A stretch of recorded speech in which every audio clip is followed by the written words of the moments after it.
I'm Tobin Heath, two-time World Cup winner. And I'm Kristen Press, two-time World Cup winner. And this is the Recap Show. This is the first time we'll be watching the World Cup in over a decade. We know we're not alone with how we feel about the way people talk about women's sports. We want to be part of the solution. Having been there many times before ourselves, Tobin and I are going to bring to you what it's like to play in a World Cup, what's really happening behind the scenes, all the good, juicy bits. The Recap Show will bring you gal culture at its finest. We all know what bro culture is, but what is gal culture? We're here to define it. This is our narrative, our culture, and we get to tell it our way. Welcome to the Recap. Welcome to the show. LFG. Welcome to episode 4 of the Recap Show. Thank you all for all of the support that you've shown throughout the first 3 episodes. Be sure to subscribe so you never miss a minute of our show. Now let's start with the sports. We're in the middle of the final group stage matches. Some teams have advanced, some are still fighting, and others have been eliminated, but all have made an impact. But this is when the tournament really starts. The round of 16 is about to happen, and so is the Recap Show. Today, Kristen and I are joined by our USWNT National Team teammate, Abby Dahlkemper, Welsh international and NWSL star Jess Fishlock, and a game changer off the field, ally CMO Andrea Brimmer. But first, Tobin's top things. The post thing. At the end of the US versus Portugal match, a ball ricocheted off the post and held the hopes of 2 nations in the balance. This is the World Cup. The white shorts thing.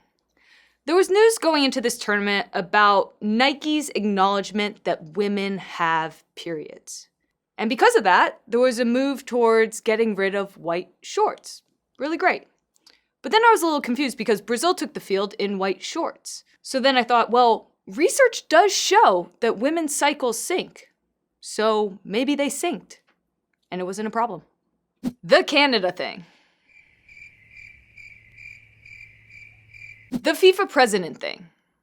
Rumor has it that Gianni Infantino, he left the World Cup a week into it. Can you imagine if he left the Men's World Cup a week into it? He would never. The Ramirez thing. Everybody watched that Colombia game and thought, wow, Linda Caicedo. And I did too. That goal was spectacular. But really, the star was Mayra Tatiana Ramirez. She was fantastic. Bravo. The Lynn Williams thing. So Lynn Williams started yesterday. It's great to know that Vlatko's a fan of the show. Here we are today for the daily discussion. The U.S. game ended last night at 2 a.m., and we were up at 8 a.m. starting to film this show. So here are our fresh takes on the game. Tobin, you want to start off and share some of your tactical thoughts on the U.S.-Portugal performance? That's a loaded question. First off, can you give a little... Okay. I will say, just from a feelings perspective, because maybe we should start with feelings. Maybe those are a little bit easier, although probably not for me. But I watched that game, and my heart was pounding a lot of the time. I feel like I started the game, and I was like, I'm just going to, be pretty chill about it and just, watch and observe, and I'm not going to become emotional about it. And the first half happened, and I started getting frustrated, but I felt like my emotions were relatively in check. And I said, halftime, cool, make some adjustments, come out in the second half. And then the second half added not only more frustration, but a heck of a lot of more emotion. And Insult to injury. And then I lost it. I think I lost it. And we should all be really happy that we're filming now and not filming directly after the game, because I can understand the reactions that we saw, because I think there was an emotional reaction to a performance like that and to being so close to having the U.S. be eliminated from the tournament. So what specifically made you frustrated? Was it the structure? Tactics, yeah. The tactics. The structure. It wasn't the body language. You know what? It wasn't the effort. It was in the first, 20 minutes, just seeing Sophia Smith on the ground, tackled, frustrated, not being able to find her flow. In that moment, I become frustrated as a player. And you think that we were going to see something different, a change. And that then becomes internalized. So you take a player like that who's, should be a star in this tournament. Then you start to internalize that as a player on the field. And now you're in yourself instead of playing this game with your team. So after the second U.S. match, everybody was talking about, oh, we made no subs. But I think what we came to talk about was we made no changes. Yeah. It wasn't just the subs. We didn't make any tactical adjustments.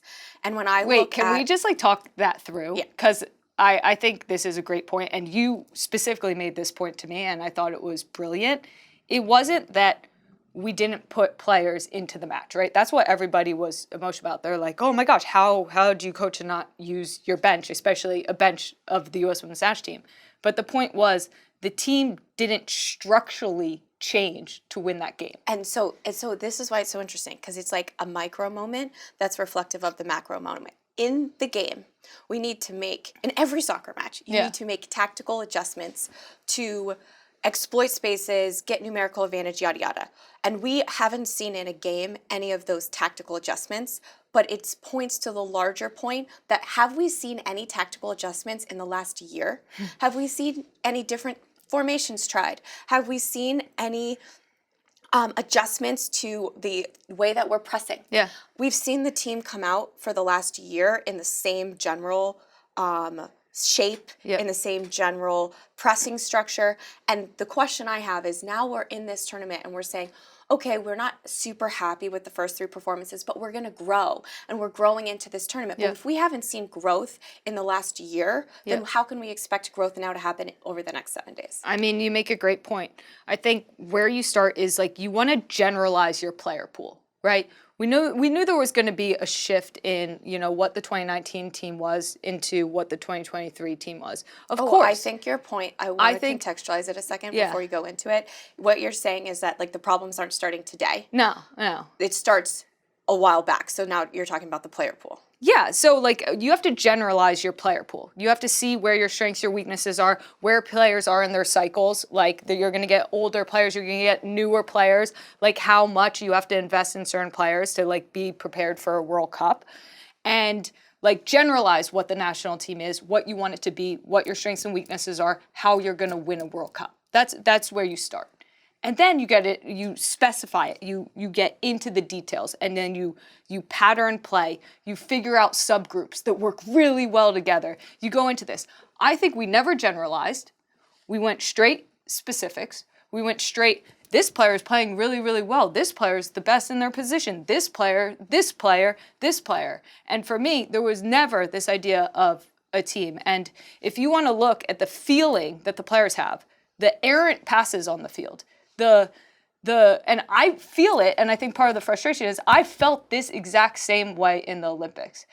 Alexia Lawless made a comment that I think is really harsh about Crystal Dunn never looking like she's never played soccer before. This is one of the best players in the world. Mm-hmm. To even think that there could be a comment about a player like that, for me, is what is happening? Mm-hmm. And that's the feeling that I had in the Olympics. You were one of the best players going into the Olympics. Sam Mewis was one of the best players in the world going into the Olympics. How do you take a player that is going into a world championship with a tag of a Ballon d'Or winner, going to use that platform to win, to do something amazing, and how do they become nothing? And that's what I'm seeing. The most important thing here. It's that, sometimes, especially as Americans, we look at an individual performance and that player won us the game. That player won us the tournament. Our individual performances, we care so much, we're going to win. But it's no, the system and the structure is set up to make players succeed. And I'm sitting here and I'm like, oh, Tobin, I want you to give me an example of a player that needs to be set up to succeed. Yeah. And it's almost difficult because every single player in every single line is not being set up to succeed. Yeah. And no offense, you can't have everything, right? You have this plethora of talent. You have literally the deepest talent in the world. You can't put everything you want on the field and think that there's going to be harmony because they're all amazing. There is no harmony between the front line. There's no looking at what the strengths and weaknesses are. There's actually no even hierarchy in the front line. there needs to be an understanding of like what the team's A, B, and C plans are and how to do a couple quick adjustments to be able to make sure that our most effective players are effective. And right now, our most effective players not only aren't effective for themselves, they're not being effective for others. The last thing I want to touch on is everybody is talking about mentality, the U.S. mentality. Carly's obviously come out with some really strong comments that the U.S. doesn't have it. And I think what that made me think of is two different things. First of all, is she right? Has our mentality changed?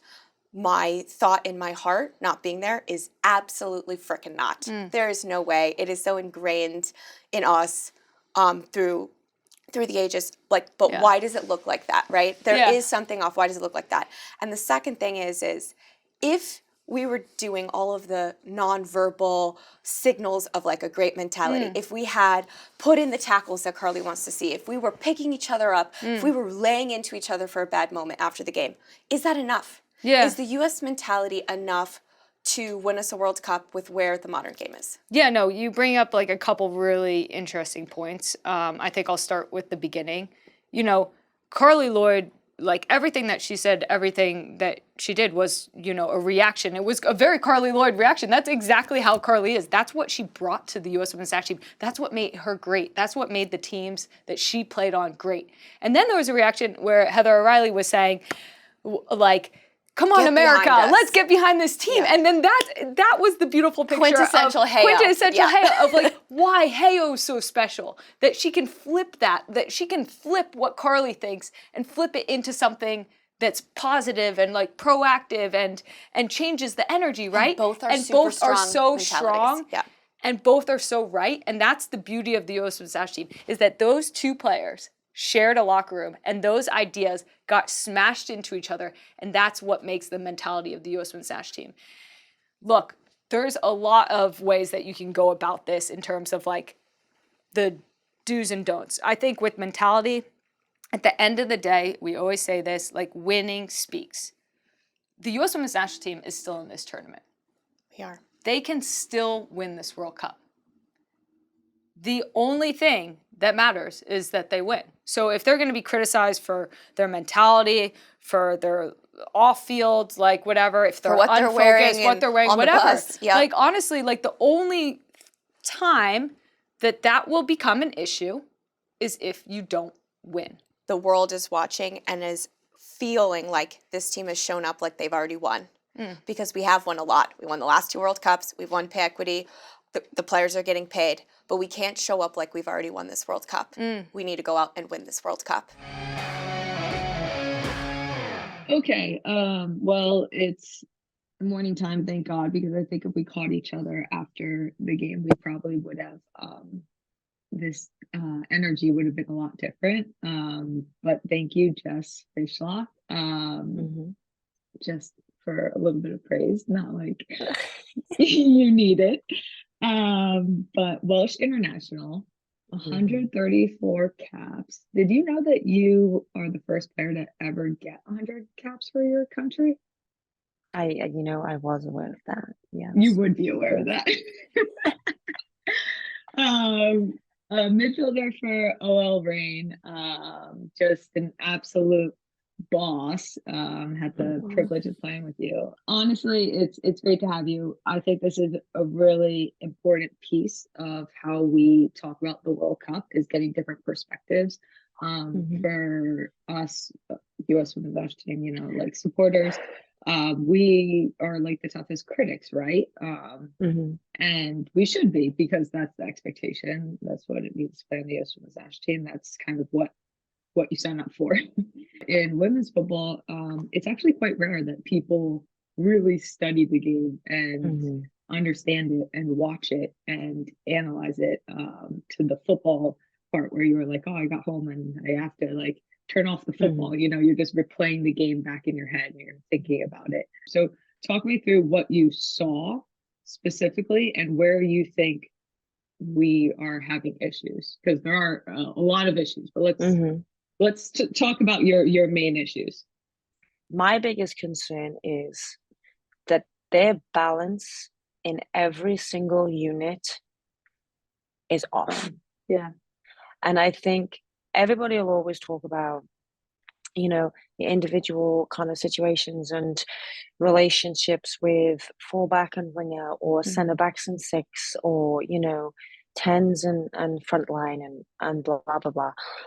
And you can always talk about individuals within those units, obviously, and what their kind of attributes are and what makes them so great. And can we get them doing this? And can we get them doing this? But for me, when you pick a team, your team has to help each other, and the balance of your team comes before anything else. Yes. And it's really overlooked, because you find that you always just want to play players because they're good, right? And it comes with, even when you select a team for the World Cup, you go on Twitter and everyone is like, berating choices because they believe that so and so is better than so and so, and it all becomes super individual. But actually, that's not what it's not about who is the best individual. It's about how good is your team, and is the balance of your team so good that it's just flawless. It's like a machine, right? And I don't see balance in any of the units. And that is what concerns me the most, because balance is what allows creativity. It allows you being fluid. It allows, a fluidity of formation too, right? Like formation is such, for me, formation doesn't matter about formations. It's more about your roles and responsibilities in areas of the field, right? I know that you think the same about that. And so it's like, I don't know how you win games without balance. Honestly, I don't. And I think that that's what I've seen more than anything. If you don't have balance in the back line, you're not going to be able to get to the midfield. If you don't have balance in the back line and the midfield, you ain't going to get the ball to your front line. And if you somehow by miracle get it to your front line, then if you don't have balance there, how are you going to score goals, right? And I think for me, that's what I'm seeing from a collective approach here, is that the balance is off. Yep. And let's get into the attack. Like, it's obvious, like when you talk about balance, that like the players aren't complementing each in what they're doing and where they are in the field, which then makes it feel out of balance, disconnected, on different pages. And honestly, every single time somebody gets a ball, it's like they're not supportive of one another, not in terms of like emotionally, they're not supportive of one another in terms of the positions on the field. And you have everyone trying to do what they think is the right thing to do, as opposed to having fundamental, this is the way that we do it. And maybe it's not, to your point, the strength of the 11 players. Like, maybe you're going to be like, I don't like my role, But that's not about, it's not about having just like her role out on the field. It's about the team being successful. And for me, there's a bunch of like roles. Like, I think, and I go back to this, I think all the players, like, you don't point out a player and say like they're doing bad. No, you can't. No, you can't. There's no kind of connecting. And at one point, I'm just going to say this because this is a tactical thing and it's about the game and I need to get this off my chest. But at one point, see, I did it again. The USA's fullbacks were inverting whilst Portugal were a low block diamond. And I remember just looking at it and thinking, well, that has been a tactic for the USA for a long time now, the inversion of the fullbacks, right? But when does it come? Surely you know that they play a diamond, they're probably going to be low block. In which case, you have to stretch their diamond as much as you possibly can to then open up the seams in the pockets, right? And throughout the game, I was thinking, well, at some point, we're going to get the fullbacks high and wide to stretch their diamond to allow Rose then to get in between, or even Soph inverted into the pocket, and then we can get players, off different lines in different spaces, creating and connecting. It's just fundamental. It's fundamental football. Yeah, I mean, I found it really interesting because there was around the 20th minute, USA built out down the right-hand side. They did a switch of play. Haran switched the play to Foxy. Foxy played Lynn right away, who was high and wide, thank goodness. And the switch of play from Haran kind of took out the diamond, because obviously everybody knows that's how you break down a diamond. Yeah. And Lynn was high and wide, which was perfect. And the USA were able to get Lynn 1v1 out wide. There's only ever going to be one winner in that situation. Yes. Goes down the line, puts a cross in. Alex does what Alex does in the box. Phenomenal 9 in the box. And I was like, oh, okay, we've got it. And it takes time to figure that stuff out. You can feel it in the game. So when that happened, must have been, I think, around 20 minutes. I was like, this is it. Yeah. They've got it. We figured it out. Unlocked. They figured it out. We know what to do. We know where the success is. Yeah. Into one of the sixes, switch in play, out wide, 1v1, and eventually then once they kind of try and stop that, well, then they'll give you something else. And then and I was like, we got it, girls. Yeah. And then I think it just happened that once. And I was like, oh, okay. And so, I feel like, there's so many issues, right? And it's like, you want to fix them all, but it's like when things are when everything's flying around, you just need to grab something, right? Yeah. Because you're not going to fix everything. And honestly, the psychology of the team right now, I can't even imagine. There's so many things emotionally that are off, so many decisions that are off, that I know how every single one of those players are feeling. And honestly, they're like, what the fuck? All of them. And all of them are going into their head, trying to figure it out. Of course. Because one of them's feeling good about themselves. Not one person. So if you're the coach, which, I know you're sitting there thinking, what would I do? Because that's what you did all night in your head. Where do you start? Where do you start in this next game? You're going to play probably against Sweden. Where are you even starting? The very first thing that I would be doing is going into a 4-2-3-1. And that's it. That would be the very first change that I would make without a single second hesitation. 4-2-3-1. I do not believe that. And that's just to create stability. That's just to basically be create stability, but also create space and help with the balance issues that we have.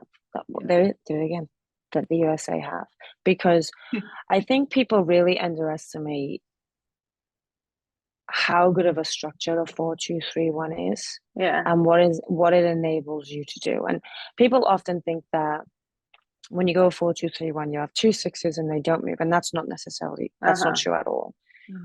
For me, what it allows, or what it would allow the USA to do, is rather than have Haran and Rose high early, which I don't think helps with their build out. It also cramps up the space for your wingers. Right. And what it also does is it's not really allowing the fullbacks to get high, because I think they're a little hesitant to do that because the space in the middle is so open with Andy on her own. Yes. And so that little tiny tweak, and it really isn't that big, it's just, Lindsay, let's not start high. Let's start low and go high later. You can be more of a support system for the winger if they need it.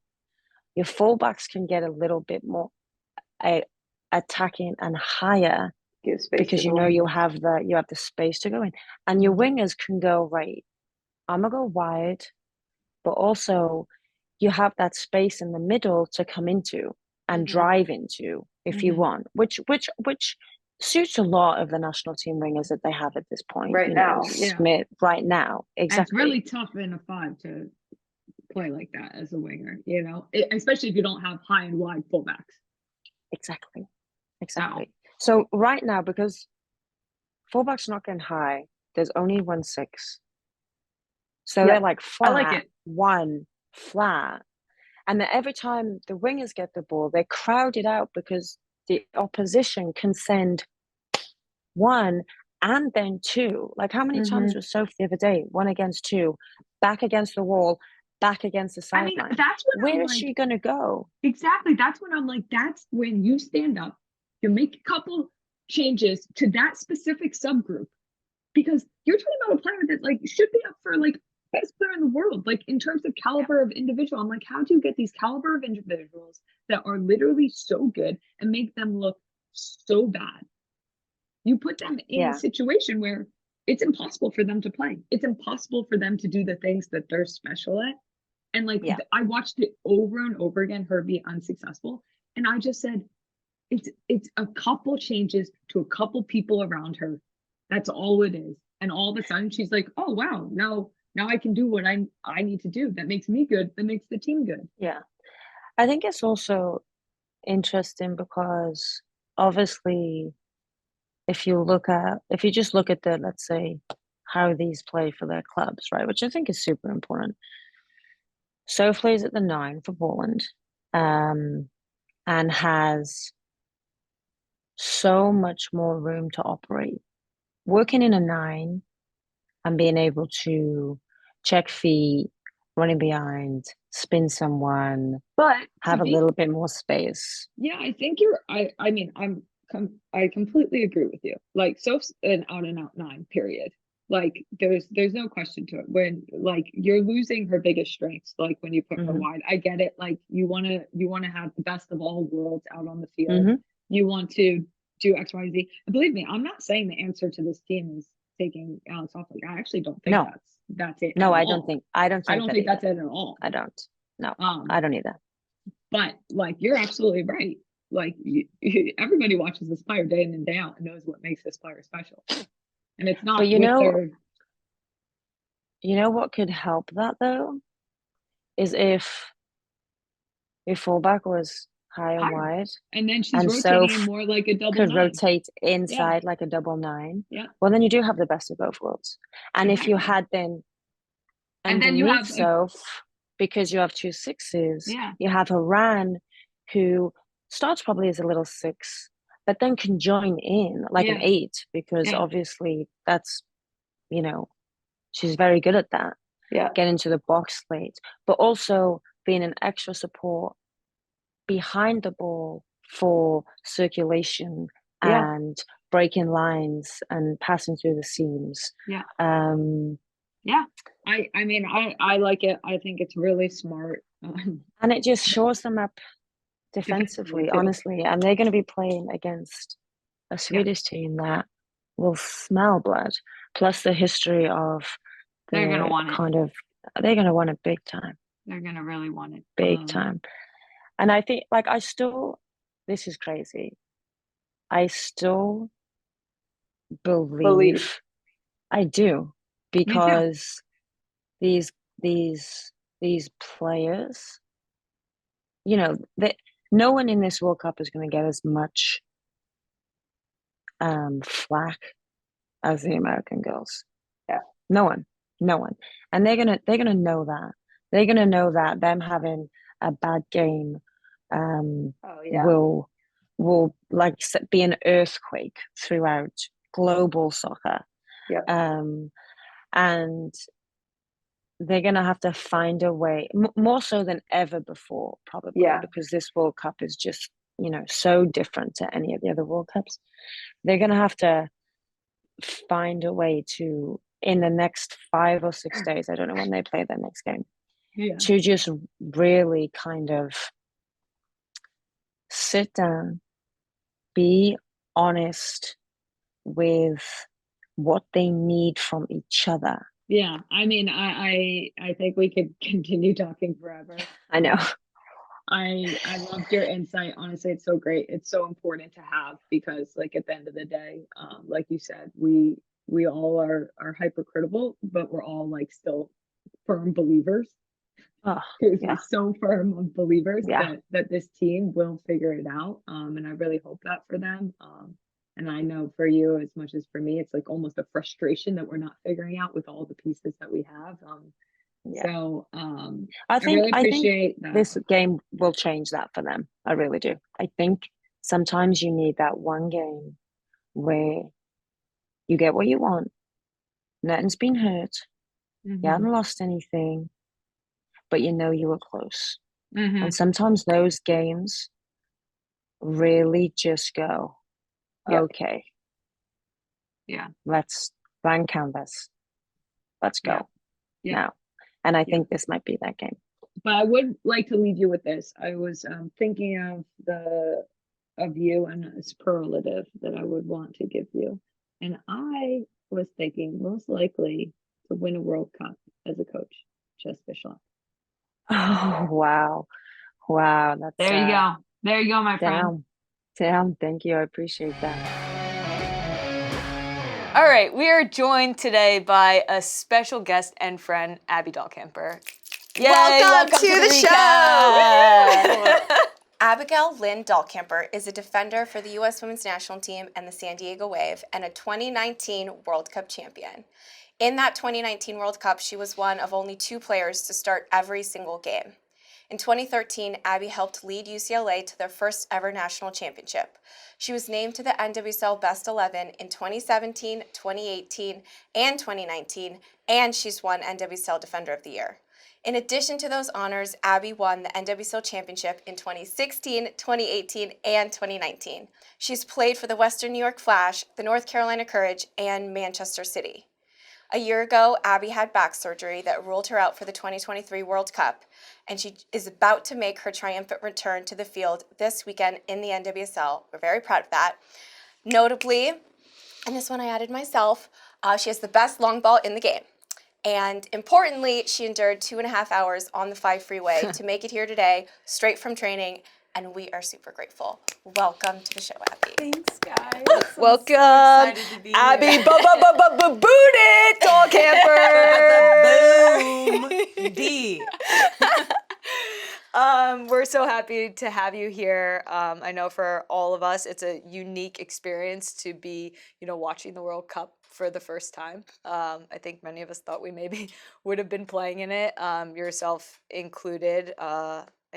Incredible bio, crushing it. We're so happy that you're going to be back on the field because the game has missed you. So you've really won so many things. Holy crap! Okay, 2019 was like the year of Abby D. Of Abby D. winning stuff. Like that was just like such a cool year. I won the NWSL and we won a freaking World Cup. Yeah. And it was just like so fun. And I'm just like, oh my gosh, I feel like this is so cliche, but I feel so fortunate to have like been able to be like, I have won like a lot of things, and that's like I'm just so grateful for that. Yeah. And it's just really cool because I think not a lot of people can say that, and I just feel like I'm just really grateful for my journey. And like obviously, like you said, like missing the World Cup, I think we all feel like pretty bummed and sad. I know we probably like wanted to be there really badly, but I think just to be able to like look back at like my journey in specific and be just like grateful and thankful for that. And like kind of think of that as like anything else that happens like in the future is just like a bonus. You know what I mean? Like we've won so much. So like thinking ahead, I just feel like that kind of helps just to have a good mindset in that way. And like if you think about it, you're saying like 2019, the year of Abby D, love that. You're sitting on top of the world. We're just declaring 2019 the year of Abby D. The year of me. And now, we're 4 years later. Like I feel like our lives are ruled by cycles. Like no one knows what a cycle is, but it's like we live in the world of cycles. It's the 4 years that you train and prepare for a World Cup essentially. Yep. And in there's an Olympics and there's qualifying. But the whole team is shaped by cycles. Like you're generally a part of a cycle. And like you can roll off in a cycle. And so like we have like these 4-year stints that like kind of mark pieces of our career. And so this year I've had like a ton of feelings because it's 4 years from when we won that World Cup. Yeah. And I would love to hear like, how are you feeling in the year of 2023? Where are you? I know you're coming off a long recovery. We're saying, you know, we're all sitting here instead of sitting in Australia, New Zealand. And you know, what is this year to you? Yeah, I think 2023 has been like, you talk about a cycle. I feel like it's kind of like the year of Abby again, like in a new sense though. Like I just feel like I've learned so much. Like 2022 for me was so hard on the field. Like, well, I wasn't on the field, so I feel like soccer wise I was just kind of like, oh my gosh, like I'm a professional athlete. This is what I do. Yeah. Like this is who I am. This is my identity. Like I feel like soccer and my identity was like so tied together. And I tied, you know, my identity into self-worth and all of that. So I think, you know, 2022 was like just really hard. I feel like nothing was going, you know, my way through injury and all of that. And I feel like I was able to, you know, physically get healthy and like mentally get healthy too. And like be on a regular schedule with my therapist and, you know, spend time with my loved ones and kind of fill my cup up like outside of the field and find things that like make me happy and kind of ground me in a sense. And I feel like now, like here comes another cycle of 2023, like 4 years from 2019, Abby D year. And the return of the Abby D. It's like Abby D year. No. So now here we are. And I just feel like I know myself better. I feel way happier. I feel like I can, you know, be okay not having soccer, but soccer makes me really happy. And I think that that's like amazing that I've kind of like made this, I don't know, like happen where I can be like, okay, like I am not Abby Dahlkemper, the soccer player. I'm Abby Dahlkemper, the wife, the friend, the daughter, the sister, like the aunt, you know what I mean? Like just things that like mean the most to me, and soccer is an addition. It's not who I am. And I feel like with that being said, it's not like I, you know, want to stop playing or any of that. I just feel like it's like a new kind of like found aspect and thought, you know, of like who I am as a player and a person. And I think that that's cool because I'm able to kind of like just have fun and be me. And I feel like, I know that sounds so cliche, but when I'm just myself and having fun and not thinking about, you know, all of the stuff that comes with soccer, then I'm like playing at my best. I really like when I think about stories like that involve you, it is that version of yourself. Like you laugh in training. Yeah. Like you love like when you like ping a bad ball and you're like, sorry, Bessie. Yeah, I'm literally like time, you know?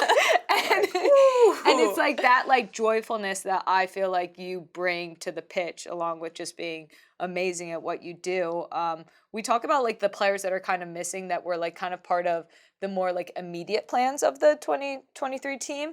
But when we talk about like massive pieces that were a huge part of 2019 that are missing that aren't here, like were instrumental to our success in 2019. Our whole identity and the way that we built our attack revolved around you and your strengths.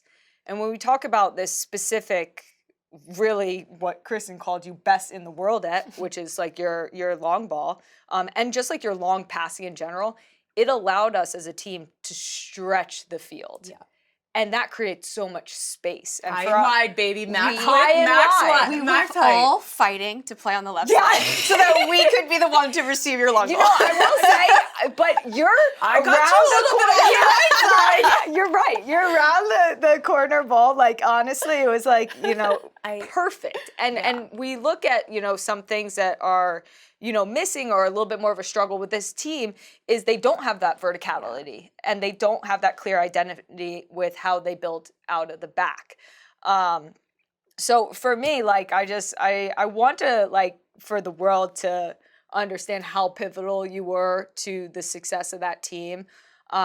And to just kind of applaud you for that. You know, it was the year of Abby D. Like, it was. I believe it. And it was like an absolute joy. I actually remember when you first came on the team, and there's always like a sussing out period. We can't help it. No. Like, we want to be loving and we want to be kind all the time, but we're like, are we really going to invest if this player's not going to be around, right? That's so true. So we're sort of just like, let's just let them sink or swim a couple of camps. And then if they're going to swim. Yeah, I'm like, this is not football. Doggy Let's dog see. world. Yeah, Let's see. It really is. And then, you know, it became very obvious, like Tobin said, like once you were in, it was like not just that you were like gonna be in, it was like you actually helped identify how the team played.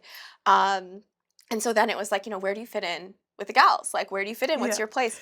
And it was actually freaking Handmaiden's Tale that you and like Ash were watching or something like that. And you started naming everyone like Sister Ashlyn, Sister Abigail, and all the banter. And that's when I was like, oh, Abby D, she's Sister Jill. Sister Jill. Sister Jill. Jill was probably like, what are you doing? Like, I'm calling HR now. But yeah, she was like, oh my gosh. But I know, so my first camp, you guys, I was rooming with Ashlyn, and I was literally like so scared. First off, it's my first camp. Second off, I'm rooming with Ashlyn. I'm like, oh my gosh, what am I gonna talk about? Like, I need to fill this like voided silence like in my room. Like, oh my gosh. But she just took me under her wing, and thank God, you know, she was like really good friends with you guys and really good friends with Pino, and like I just am so lucky. I feel like I just slid right in there, and I was just in with the gals. Yeah, I really felt like you did fit in seamlessly. It is a tough transition. Like, when you first come into the US Women's National Team, it's just an environment like none other. It's like socially and soccer wise, you're just like scared. You're just like, I'm scared. Yeah, and you don't really know like what to do, right? Yeah. Like, there's just like kind of a set of rules that like if you've been in there, it's like easy to like do. But like if it's your first time experience it, you're like, oh my gosh, I have no idea what I'm doing. No, you're a deer in headlights everywhere. It could be a social experiment. It's like, It really you could. get to the place that you want to be most in life, that you've worked for, and then they just like drop you in and let everybody like look at you, and you just like have to like navigate, trying to make friends that you want to be your lifelong friends because you want to be on the national team you for know generations. the show like Naked and Afraid? Like, that's literally was me. I was like, I am so not naked, but I'm afraid. You know what I mean? And like even going to meals, I was like, who is going to be at breakfast at this time? Who am I going to sit with? Totally. It was And what do you think helped you? Do you think it was like once you started to get in a flow with football, then you started to like find your way off the field, or the opposite? No, I think maybe a little bit of both. But like I feel like once I kind of earned a little bit of respect through my play on the field, and like kind of showed hopefully people that I can, you know, keep up, and like I belong here and I'm good enough.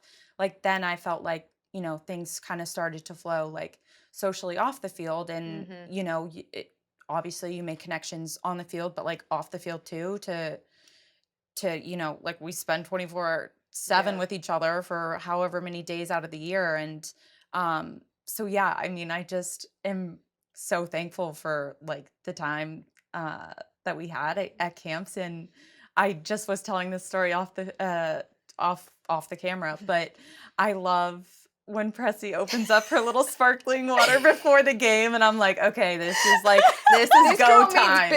Yeah, like this is go time. I just crack a little sparkling water right in the locker room. I mean, I'm like, she's in her flow state, literally doing her yoga and sipping her sparkling. I'm like, she's locked in. Yeah, that took me a while to get to the place where I could really be myself, but that's what gets me ready for a game. I love it. Yeah. But like, and then that's the other thing is just like, I know that about Pressy is like, don't F with her during her flow state. Yeah. The world now knows that. I've been claiming a lot about my pre and pro state rituals. And you love talking about literally. Oh, should I mention the sparkling? I forgot. Yeah. I just love that. I'd love to go into kind of like your before the national team and kind of like your early. So your first professional environment was Western New York Flash, which then became North Carolina Courage. Is that correct? Yeah. And so so your coach, you said you had Aaron Lyons, and then you pretty much had Paul Riley for the duration of that experience. Like 6 or 7 years. And during your time, like we read it, you were so successful both individually and as a team in North Carolina. Obviously, everybody kind of knows what has transpired with the abuse in the league, particularly with Paul Riley.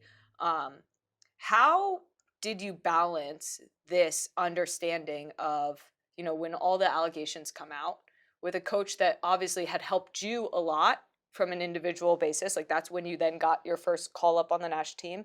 And also, like, how did you balance being so successful and then in such a toxic environment? Like, you guys can both attest to it, but like when you're in a situation and you're like kind of getting like a little gaslighted and you're not really realizing like the like what's happening. Yeah. I feel like it's hard to notice, like the bad behavior and like what's happening. Oh, absolutely. Because you're just like getting gaslighted and you're like, this is the normal for me. So this is exactly my experience at Chicago. Obviously different experiences, but we were both you and I think share a commonality of like having a lot of success under a coach that was abusive. Yeah. And in Chicago, I had definitely had my most like prolific scoring, best years of club. I was also there the longest amount of time, and it was an abusive and toxic environment the entire time, and I didn't even know it actually. Yeah. Tobin yanked me out of that environment essentially. She was like, "Enough's enough. This is going over the line. You can't stay." And I had this whole like complex of like, I can't leave the girls. I can't leave the girls. I tried to fix everything from the inside. I thought I was like the one who could stand up. I was like trying to make it better. And Tobin was like, "You are not well. You need to leave." Yeah. And that, like exactly what you said, like I was in it and I was like, but I'm scoring all these goals. Yeah. And I'm here and I'm helping all the girls. Like I'm their voice, like I'm their protector. And it was like, I couldn't even see until I was out of that environment, totally. how bad it was. Totally. And I feel like success, like personal and team success, kind of like hides, the bad behavior and the, toxicity of all that's going on. And yes, and when we're kind of living on a knife's edge, in my opinion. So it's like, it's all tied to this idea that the national team has kind of a monopoly on the dream because of the financial structure. Yeah. So it's like, for me, scoring goals in club meant I get to go into camp, which means I actually have a job that I can support myself with. Yeah. And if whatever happens, if Rory were to do something or change, or if I wasn't able to be successful, I no longer have a job that sustains my lifestyle, right? Totally. So we're like living in this world where like anything that goes awry, it feels like it's going to take our whole dream away. Yeah. And like what happened with me was that I asked for a trade. Rory then traded me in my sleep to a team he knew I wasn't going to go to. I flew to Houston, where I was traded, was told by the girls that coach is also not creating a healthy environment. Yeah. Didn't show up. And then I didn't get called into camp for the first time in 3 years. Yeah. And it's like you say, why is like no one standing up? Well, that's why, because like that's my livelihood. Yeah. And it was all like we live in this level of intensity that when crazy things are happening, sometimes we can't even feel it because like we're used to crazy. No. Yeah. No, I know. I too was like walking on a tightrope, being like, I cannot fall off of this, and I need to, do the right things and perform how, he wants me to and play how he wants me to, because I'm getting called into the national team. It's our livelihood. Financially, we are making a good living, being on the national team, being successful. It was hard. And, I just am thankful again that I was able to experience and go through this with some of my teammates and like close friends, because I feel like without them, like, I don't know, I probably like wouldn't have been okay, or like, I don't know what would have happened, but I just like look back at that time and I'm just thankful. And it's just crazy to me too. And it kind of feels like hard because sometimes, I've had success under, a coach that like has just been so abusive and has done so many horrible things that it's hard not to look back and be like, shoot, it is just like feels a little like grimy to me. Yeah. Do you know what I mean? Yeah. And It's like a guilt. it's a total guilt. And, you know, I'm obviously, it doesn't, you know, take away from the success I had or like our team had, but it does like feel a little like heavy to me when I think about like those times. Yeah. Just wishing it could have been for like just a better human. Yeah. And I think that like one positive is the financial disparity that we're talking about is progressing, where Yeah. people are making more money in the league. And I like will say it 100 times on the show because it's so important. Like, financial liberation of women is the social liberation of women, because when we have access to resources and money, like, we can protect ourselves. And so the fact that there is more money going into club salaries is extremely important. Yes. And also, we have some great clubs like emerging with, you know, great female leadership, different missions, and a higher expectation. I think we both play for Yes. them in LA and San Diego. What's it like, you know, playing at your club? How is that environment? And like, do you think that we're making the steps that sometimes from the outside world it feels like we are? Is that like the truth that you're living? Yeah, I'm so thankful that I'm in San Diego.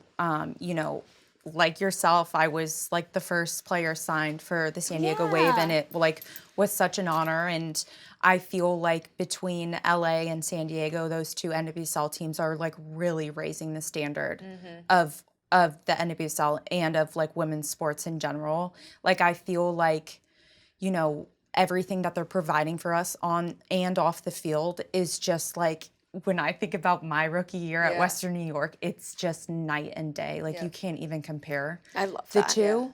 And so I feel like they're just really raising the ceiling and setting the bar as to like what, you know, women in this league deserve and need. And I think that, you know, it's like all the other teams, like, they need to catch up now, or like, you know, push past beyond this like standard that we've set now, LA and San Diego. So I just like couldn't be, you know, more fortunate or lucky to be in a market that actually cares about us first as humans, and if we're okay, and, you know, mental health, if we're okay physically, top of the, you know, top notch, and just making sure that like we are getting the best.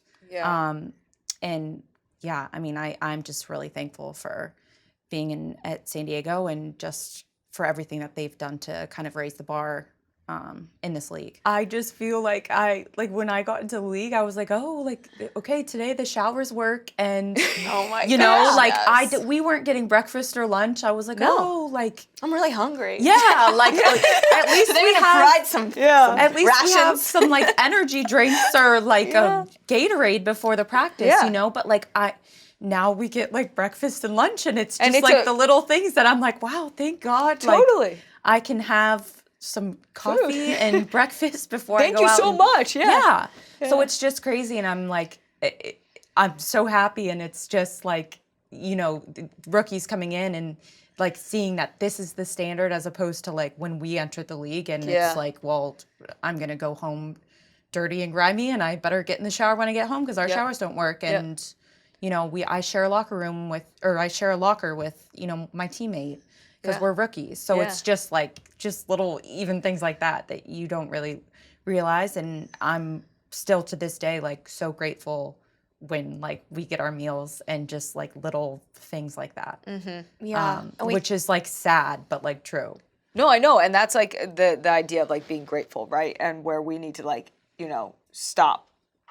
Being grateful, but also grateful and continue You're to right. push. Being grateful, and that's so evolved. Thank And you, because Kristen. honestly, you think of Abby's rookie season, and then you say your season, like last season when you showed up in San Diego, that was somebody's rookie season that they got to show up in that environment. So that's progress. powerful. And then think, you know, hopefully in 7 years, they're talking about how that was horrible, and we're talking about how it's fabulous, and there's the 7 years of progress to show. That, to me, is our generation fighting for progress. I can't really put my finger on like what I think it is, but I feel like maybe like it's like a culture shift. And I feel like you kind of touched base on it in the beginning of like kind of these big personalities on and off the field. I feel like you two were them, and some of us that like aren't there, I feel like maybe just like culturally and driving the standard and the mentality, I feel like when you have such a big shift of the group, I think, you know, that's sometimes hard, but you know, I don't know what it is, and I can't really put my finger on it, but what I'm like curious what you guys think. Like it's like speculative. So the way I think of the prize pool is like the amount of money that each individual player on this U.S. Women's National Team will make isn't really affected by their results, because statistically the prize money is whatever, a third of the men's, and so winning is like such an insignificant amount compared to like the whole that they're going to get paid. Yeah. But for us and every single past U.S. Women's National Team, the money that we would win by winning a World Cup was like 5x the what we were going to earn that any other year. So actually the cycle, our like salaries were also on cycles. Yeah, it was like where we really only made money on those like World Cup winning years, right? And but it was like so performance based. It's like like completely performance we based. had to win. And like it was a little bit of like a craze, right? Like you're kind of like, I have to win because this is like how we sustain our life and like how we like get to the next level. It was like as, the Hunger humans. Games kind of. Like I literally was like, we need Win or to die. win. Yeah, and I mean, I think my overall sentiment is the same as yours. Like, I don't know. How would I feel if I walked into the World Cup earning the same whether or not I've won? I don't know. Yeah. What I do know is that, and this is not a fact. This is like my heart. I've said this before on this show, that like I think the fact that we were playing for the sake of like women's progress and equality was a great motivator. And I think that without that extra reason to come together and to be united off the field and to fight on the field, knowing that each action we took on the field was inspiring something beyond sport, I think that is why we won, right? Yes. I completely agree. I feel like specifically in 2019, I just felt like this bond, this special, like the strongest, most special bond between like the 23 players of the World Cup. And I just felt like every time we stepped out on the field, we were like, this team is really good, but like we are going to win no matter what. Like whoever we're playing. Think about our run. Think about the teams we've played. We played Spain in the round of 16. Like, come on. You know what I mean? But, like, we dug in and just put in a shift and won. And, like, I feel like our bond and playing for something that was way bigger than us and something that will last, like, forever is just, like, crazy. And it's just something that, like, I'm so proud of. I know you guys are so proud of. And, like, I just think that's so cool. It's so cool. And like, I am proud of it. Like when I see these players, like, you know, getting paid and all this stuff, like I'm so fucking proud of that, you know? That's so cool. And I know I feel like when the older people are like, oh, well, the younger generation, you know, like I'm not. Tobin in 20 years. Yeah. The younger generation. But like, I love the younger generation. Like, I want them to get paid. I want them to be flashy. I want them to be so freaking good. I want more world championships. Like, I want that. Like, I think some people are like, oh, like, they can't be successful off the field and on the field at the same time. And I think that's completely sexist. And I think we're more doing that to each other. Like, we're creating this, like, idea and this rhetoric that they shouldn't be, like, these super crazy, like they are the elite of the elite athletes doing the elite of the elite thing. They should be praised. They should be like up on their pedestal. They should be getting paid. And like, I want more of that. I also want to win a World Cup. Yeah. You know, and like, I don't think those two things don't coexist. No. And I think anytime that we try to say that women can't be paid, celebrities and everything and win a World Cup, like, I will never join that camp because I am for progress both on and off the field, and I'm for women getting paid because they're awesome. All right, enough F-bombs. Beep, beep, beep, beep, beep, Your nephews want to watch the show. Oh, yeah. Literally, your nephews aren't allowed to watch sorry this to because my of your sister. fun mouth. Okay, now we are going to take a break and recover a bit, and there's no better way to do it than with our friends at OOFOS, and we're going to take some of our community questions. I'll go first. Oh, I get so nervous. Okay. Really? Yeah. Because you're afraid of what the community asks The of community, you? I mean, they've actually been like throwing me some softballs, so let's see. I don't think this one's a softball. Meg from Maine asks, what makes you agree to a paid partnership advertisement deal as athletes? When do you say no? I just I had such a philosophical, I'm just, for some of the reasons why I'm also now doing this show is because even the things that we were asked to do and being paid for, they just didn't feel like me. And maybe there's just a piece of me that's people always say you get your photograph taken, it takes a piece of your soul. I felt like that with deals, I don't want to do things that don't feel authentic to me in every form of life. And that's actually a really challenging one because there's money involved. And I think whenever there's money involved, you tend to lose your way a little bit. And I think knowing that, I think it's how I kind of grew up, knowing that I didn't want to be like that. And I knew it was a strong temptation and I didn't want to lose myself to certain things like that. I love that. And I think that's very true. You don't like it. True. Neither of us really liked commercials, filming, taping, which is why it's so fun that we get to run a show, right? Yeah. And get to not have to force our narrative through somebody else. But there's certain brand partners where they have value alignment. OOFOS is one of those. Mm-hmm. The sponsors of this show, we intentionally sought those partnerships out because there's values aligned brands. I think that's really important. Okay, well, since that was hard, I hope this is easier. Sarah from Kalamazoo asks, Kalamazoo? You've stayed out of the media spotlight for much of your career. How does it feel to be in front of the camera in this new way? I think it doesn't necessarily feel like a spotlight when we're doing the show. It just feels like we're living our lives, talking about the things we're already talking about. I think that's great. The only thing that's tough is that we have to watch back the episode and give our notes, and then we have to be promoting it, and I'm on social media a lot more, and I think social media can be a very scary place, and you kind of start going down a rabbit hole. So that's been a little stressful, and so to combat that, I've started the Artist's Way, and I start every day with my morning pages so that when I then have to be on Twitter and Instagram and all of these other platforms, at least it's not TikTok yet, I have a little bit of a sense of grounding and a sense of this is work and it's not my whole life. I love that. Very Kristen Press of you. Ilsa asks, what's your favorite TV show? Ooh, The Marvelous Mrs. Maisel. We should have answered for you again. Stop. I have never experienced a show like that brought me so much joy, so much laughter, and just full circle. Most TV series, they die at the end, right? It's the first one that I felt started amazing and finished amazing. I named my most recent surfboard Susie, after Susie Meyerson, of course. But I love The Marvelous. You were so sad when that show ended. I was sad, but wasn't it tears of joy? Thank you. Thank you for that.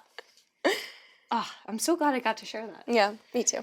Thank you all for submitting your questions. We're getting so many amazing questions from our Re-Inc members. Join membership so you can submit your question. If your question gets on the show, we're going to send you a pair of OOFOS. And if you get a pair of OOFOS, please send us a video because we love to see your love at first OOFOS moment. So we watched a really dramatic game last night. I think you watched it this morning because you're a professional and you took care of yourself and you got sleep because you have to train, and I'm all for that. Look, the U.S. women's national team isn't performing, but they're in the round of 16. Yes. They're going to play Sweden. We've spent a lot of time talking about the game, what happened and stuff. Let's look forward with Abby D. So we have Sweden coming up. Yeah, it's not a World Cup or an Olympics without playing Sweden. Sure isn't. I said, well, definitely World Cup. Here's Sweden again. Like we played them in 2019 in our group stage. Yeah. So, and then we like almost played them again too. Yeah, we did. In the finals. Yeah. And they look really good right now. I mean, just machines on corner kicks. Like just total ball gobblers into the net. Just insane. But I think I love that ball gobblers. Coined it. Yeah. But I mean, I think that there's a strong side, but I feel like, you know, a positive for the US is just like, and you guys know this, it's just like survive in advance. It's like no one is going to say, oh my gosh, the US won the World Cup, but they got second in the group and played Sweden, you know. Nobody says that about Argentina men's losing their first game. To Saudi Arabia. Yeah, right? No. And that's like... Oh my God, I forgot about that. Exactly. Case in point. But you know that the coach now is the French head coach. Hervé, yeah. Yes, that's crazy. Yeah. But yeah, anyways, I just think it's like survive in advance and like I love that. they got the job done and like it's fine. Any like Saturday is like all that matters. Yep. And you know, it's going to be a really exciting game. I think, you know, the teams match up really well. I think Sweden looks really good and they're super dangerous on set pieces. And you guys know how much we trained set pieces, especially in 2019 and you know, even for the Olympics too. And so I think that that's going to be just really important, obviously, is to hone in on the set pieces and just be ready for, you know, the next game, which is all that matters. Well, one of the things that, you know, kind of went wrong in this group is that players didn't get to rest. And actually, when we were reading your bio, in 2019, you didn't get to rest. You played every single game from the start. Sis was out there, yeah. She was doing her thing. Yeah, so I guess that means maybe you don't need a break in 7 games. She plays a position that's standard. Yes. I know. I think I was the only field player to play every minute of the World Cup, which... Every minute? Yes. Yeah. Oh my gosh, that's so cool. Which was so cool. It's I'm incredible. like so grateful for. Yeah. But talk about what that felt like physically. Yeah, I feel like in the best way, like I just felt great physically. Like I feel like I was like 26. I like my bones were still forming. I had like cartilage, you know what I mean? Like I was like, I didn't have knee joint. Like I was like good. Like I was fine. And I felt, you know, fit and ready to play. And I feel like, you know, it was nice having to just like bus around France and not travel and get on planes and do all that. So I feel like our schedules like was great during the World Cup. And I think, you know, the team and the staff like gave us, you know, anything we could ever want, recovery, food-wise, like to just be ready to play. So, you know, and I feel like we all were like very, very fit. So, yeah, I mean, I felt good. And it's just like, again, I just feel like grateful and like so honored to have been able to play such a, you know, crucial, massive role. Yeah. For the team. So, and it worked out. But yeah, thinking about that now makes me exhausted. I'm like, oh my gosh. Yeah. But, yeah. Well, we're going to need quite a few players to be able to put in such a shift this tournament, it seems. Well, this has been fantastic. Yeah. And thank you. It's just like the good old days. Just like hanging out, having a coffee in camp. Yeah, coffee in camp. Sister. That's with the sisters. Thanks, Abby. We are so excited to see you back on the field and hopefully back with the red, white, and blue sooner rather than later so we can see you boot it to the forwards. Boom. I think Sister P like started that. Oh, she was like booming up to me. I was like, say if less. She started, everyone was saying it. Like, say less. Yeah. What's up, everyone? Today we have Andrea Brimmer, CMO of Ally, who is doing amazing things in women's sports. Thank you so much for being with us. Yeah, I'm so excited to be here. Not so long ago, you received a phone call. We wanted to start with this big thing, the World Cup going on, and have a World Cup show. And we knew we needed partners to do it. For all of you that that follow women's soccer and a lot of sports in the U.S., Ally is at the forefront of doing some really special things. Talk me through what your guys' game plans are, what you've already done, and what you want to continue to do. Yeah, well, thank you for that. No, it was funny. You know, we for the 50th anniversary of Title IX, we wanted to do something, and I kind of said to the team, I don't want to just do some ad that isn't going to mean anything, right? Or just be marketing puffery. Let's do something real. And we came up really fast. It was like a Thursday. We came up with this idea of what if we pledged to spend equally between men's and women's sports. Wow, what a concept, right? Right? Like we called it the 50-50 pledge. And to be honest with you, Tobin, I just being introspective, I had never really looked at the split between what we were spending in men's sports versus women's sports. Yeah. And so we just did some quick back of the napkin math and realized that 90% of our sports investment was going to men's sports and 10% was going to women's sports. And in a year's time since we made that pledge, by the time we get to the end of this year, our split will be 60-40, 60% men, 40% women, so 300% improvement in 1 year. I think, as you know, we had a pretty sizable hand in helping get the championship NWSL game moved to prime time. Yep, that was huge. Which is crazy, first time ever in prime time. And just for our viewers, the championship game of the NWSL was not going to be on prime time. Right. Literally, because of this woman, it got moved to prime time. So thank you, Andrea, for that. But that's Absolutely. that's crazy. It is crazy. And you just kind of like scratch your head and say how in the year 2022, which is the year that we got it moved, has a championship game in any women's sport never been played in prime time. It makes zero sense. Yeah. And then we put together a really sizable deal with ESPN, multi-million-dollar deal with ESPN, where over 90% of the investment went into women's sports. Mm-hmm. And then really all the things that we're doing with platforms like yourself, you guys come from it from such a enthusiastic and authentic place. And it's real conversation. And it's the stories that people, especially women's sports fans, are starved to hear and have never been able to hear. And even for me, like, I've played soccer my whole life. I played in college.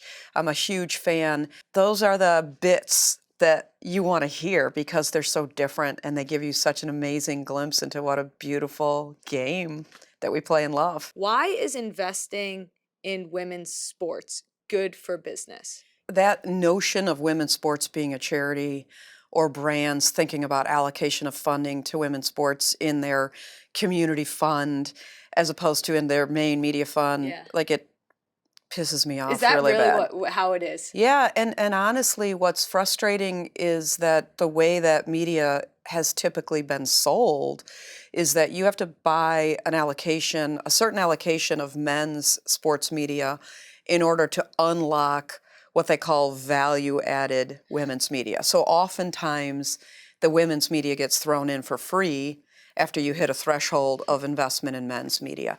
And so that's exceptionally insulting and frustrating. And so for us, since we've made this 50-50 pledge and really kind of gone all in on women's sports, I will tell you the business results have been there in spades. We are at our highest level of awareness in our company history. We're at the highest level of positive sentiment for our company, over 95% positive sentiment, which is 3 times more than what the financial services category in general has. 70% of everybody that's coming to our storefront now is a woman. So you're starting to see that. And so all of our KPIs, everything that we measure on as marketers or are measured against are at their highest levels ever. And I just think there's so much evergreen space in women's sports. If you just think about it from that perspective, the landscape is still not overcrowded. And so you can really punch above your weight. Yeah. You can do so many things that create so much momentum and inertia for your brand that I can't fathom a better business opportunity. And, I'll tell you, 2 earnings calls ago, our CEO, my boss, Jeff Brown, who's been a massive supporter of this, started the earnings call with analysts and investors saying how proud he was of the investment that we're making in women's sports, and gave the team credit for seeing around corners and embracing that.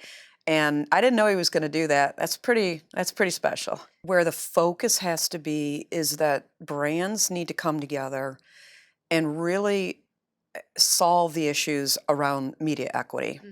I think that's the biggest issue right now facing women's sports, because that's the only way that vicious cycle that I talked about is really going to break.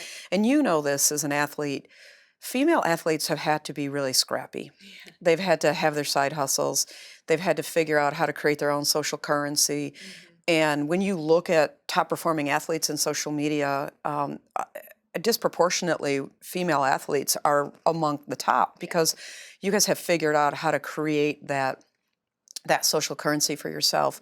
But there's only so much that can really be done without the right kind of coverage, without the right kind of broadcast contracts, without the big numbers that you're seeing the male leagues getting happening on the female side. And so that's a big focus that I think brands are going to have to force. Totally. I think we're passionate about building spaces, building structures that look and feel more like us.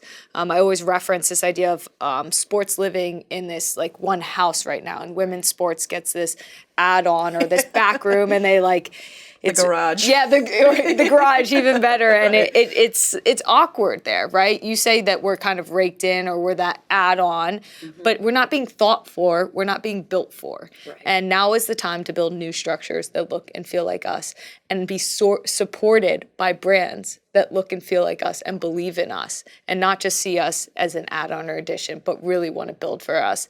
That's the next step in this. Absolutely. You know, a lot of what we also talk about is having women in positions where they're in a position of power. They're sitting at the table and able to make these decisions at the brand side, at the league side, at the network side, so that they can force this change as well. And I think that's a big part of it.